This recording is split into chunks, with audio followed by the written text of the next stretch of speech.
Başakşehir Eldor Shomurodovni to'liq sotib olgani ma'lum bo'ldi. Istanbul Başakşehir Eldor Shomurodov bo'yicha muhim qaror qabul qildi. Klub o'zbekistonlik hujumchining 2,7 million yevroga teng sotib olish bandini rasman ishga tushirdi.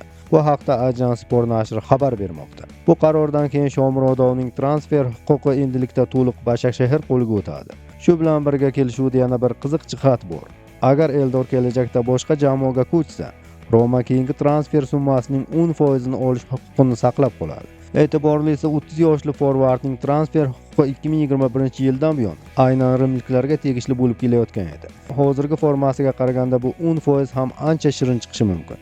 Chunki Eldor bu mavsum Turkiya Superligasida haqiqiy drayvda. U chempionatda 20 ta uchrashuv o'tkazib 14 ta gol urdi va 4 ta golni uzatma hisobga yozdirdi. Eng muhimi, aynan shu natijalar uni to'purarlar poygasida peshqadam qilib turibdi. Qisqasi, Başakşehir rizq qilmadi. Tayyor gol mashinasini qo'ldan chiqarmay o'ziniki qilib oldi.